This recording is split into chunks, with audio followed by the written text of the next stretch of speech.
हम इसे पकड़ेंगे, ख्वाह पूरा बैंक ऑफ अमेरिका खाली क्यों ना हो जाए। ये अल्फाज सदर जॉर्ज बुश के मुंह से निकले थे। CIA को 2005 में इतला मिली उसामा बिन लादेन हयात है और ये अफगानिस्तान और पाकिस्तान की सरहद पर किसी गांव या शहर में रूपोश है, और CIA को इसे तलाश करने के लिए सदर की खसूसी इजाजत दरकार है। क्यों? क्योंकि ऑपरेशन के लिए रकम चाहिए थी और ये रकम सिर्फ सदर फराहम कर सकता था। चुनाचे CIA का चीफ सदर के पास चला गया। सदर बुश ने पूछा, ऑपरेशन के लिए कितनी रकम दरकार है? चीफ ने जवाब दिया, हम सरेदस कुछ कह नहीं सकते। सदर ने पूछा, और वक्त कितना चाहिए? इसका जवाब फिर वही था, हम कुछ नहीं कह सकते, साल भी लग सकता है और 2 दहाइयां भी। सदर ने लंबी सांस ली और कहा, डन, तुम लादेन की तलाश शुरू करो, हम इसे पकड़ेंगे, ख्वाह पूरा बैंक ऑफ अमेरिका ही खाली क्यों ना हो जाए। और यूं CIA ने अगले ही दिन काम शुरू कर दिया। जॉर्ज बुश 2009 तक सदर रहा। अगले 4 साल सदर ने ऑपरेशन नहीं रुकने दिया। इस पर अरबों डॉलर खर्च हुए। सदर ये रकम खुसूसी इख्तियारात के तहत जारी करता रहा। सदर बुश के बाद बारक हुसैन ओबामा सदर बन गए। जॉर्ज बुश ने ओसामा बिन लादेन की फाइल उनके हवाले की और व्हाइट हाउस से रुखसत हो गया। सदर ओबामा ने बात ना तस्लीम किया।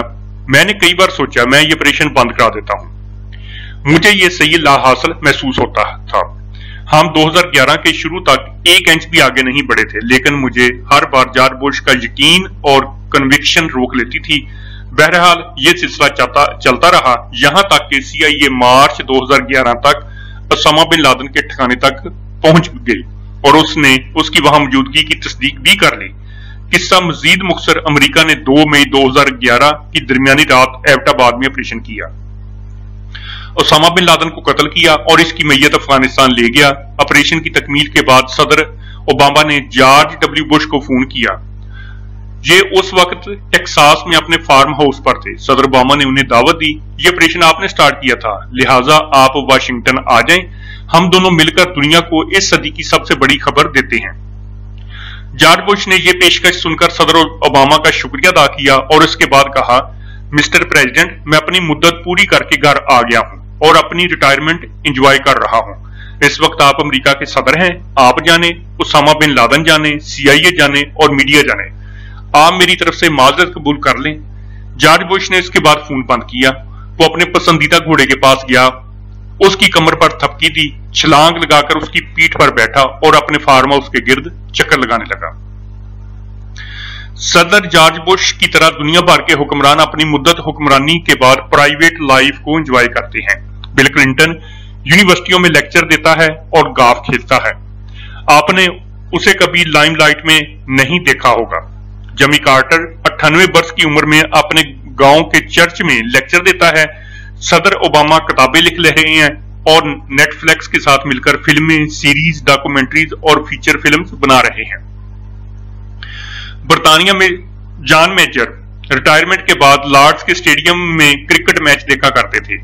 मार्गरेट थीचर 11 साल बरतानिया के वजीर आजम रहने के बाद सारा दिन किताबें पढ़ती थीं और अपनी बतखों को दाना डालती थीं। सदर याक शिराक 12 वर्ष फ्रांस का सदर रहा। ये रिटायरमेंट के बाद छोटे छोटे टाउन्स और देहात की सैर किया करता था। मनमोहन सिंह भारत का 10 साल वजीर आजम रहा। ये उसके बाद गुरुद्वारों के फर्श धोता था, यात्रियों के जूते साफ करता था और अपने पोते पोतियों और नवासे नवासियों के साथ खेलता था। अटल बिहारी वाजपेयी 6 साल वजीर आजम रहने के बाद किताबें पढ़ता और लता मंगेशकर के गाने सुनता था। वो भजन भी गाता था और बूढ़े दोस्तों के साथ गप भी लगाता था।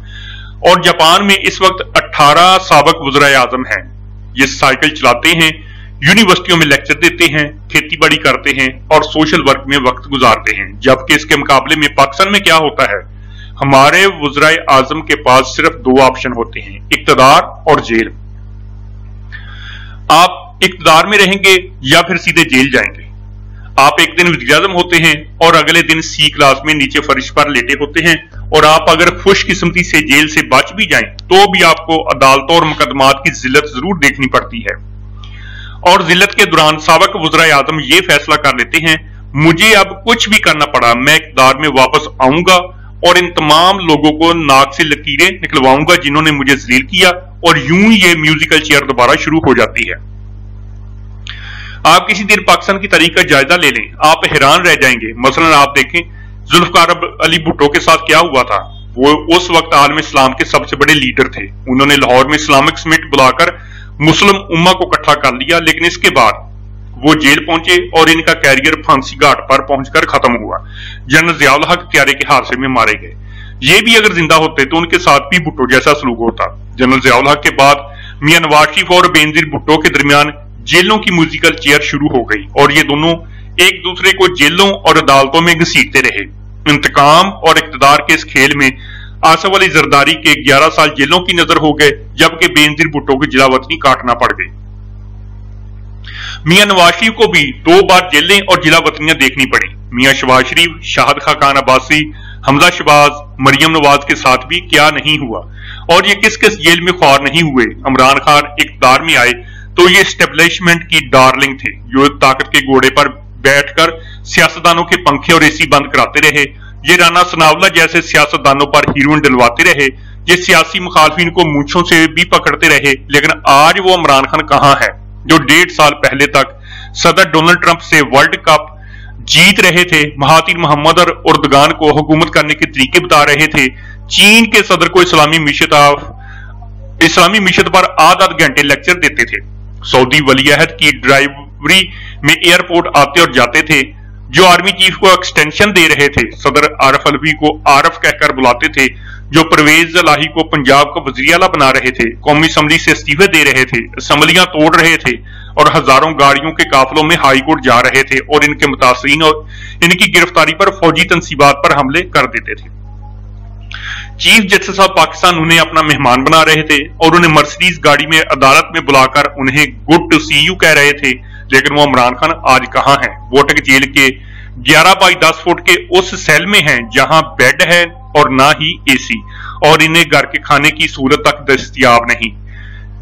सेल में गर्मी भी है और हबस भी, लाइट भी बार बार बंद हो जाती है और टूंटी में पानी भी नहीं आता। सेल में ओपन वॉशरूम है, शावर भी नहीं, खाने में भी दाल रोटी मिलती है और जॉगिंग और वॉक की सहूलत भी नहीं। सेल में दिन भर मक्खियां बिन बनाती रहती हैं और रात के वक्त कीड़े और काकरूच रेंगते लगते हैं।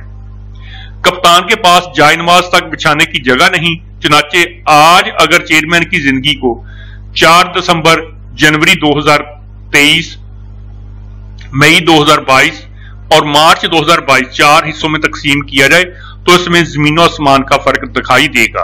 कहां एक वक्त था ये उस्मान बुज़दार और महमूद खान को वज़राए आला और इमरान इस्माइल और चौधरी सरवर को गवर्नर बना दिया करते थे, यारफ अलवी को सदर, असद कैसर को स्पीकर और जनरल बाजवा को मजीद 3 साल आर्मी चीफ बना देते थे। ये सदर शी जिनपिंग, वजीर आजम महातिर मोहम्मद और तैयब उर्दगान को गाइड करते थे और सऊदी अरब और ईरान के दरमियान 1450 साल पुराना तनाजा खत्म कराने की कोशिश करते थे। और कहां आज ये सारी रात मच्छर मारते रहते हैं। उन्हें गोली खाने के बाद भी नींद नहीं आती और ये अपने वकला से कहते हैं जो भी करना पड़े करो, लेकिन मुझे जेल से निकालो। आप अगर ये दोनों इंतहाएं देखेंगे तो आपको इनके दरमियान बहुत फासला मिलेगा। ये फासला क्यों है? क्या हमारे वज़राए आज़म भी दुनिया के दूसरे हुक्मरानों की तरह इज्जत के साथ रिटायर नहीं हो सकते? और क्या ये भी इक़्तिदार के बाद आराम से जिंदगी नहीं गुजार सकते? और अगर ऐसा मुमकिन नहीं तो क्या फिर ये लोग अपने लिए कोई आरामदेह जेल नहीं बना सकते? और अगर ये भी मुमकिन नहीं तो क्या ये लोग इंसाफ को आसान और जेलों को आरामदेह नहीं बना सकते? क्यों? क्योंकि अगर अदालतें और जेलें ही इनका मुकद्दर हैं तो ये लोग एक ही बार अपने आखिरी ठिकानों को बेहतर क्यों नहीं बना लेते? मुझे आज तक इस सवाल का जवाब नहीं मिल सका। काश हमारा चेयरमैन आज भी समझ ले, काश ये जेल इसे हकायक से आगाह कर दे। काश, ए काश।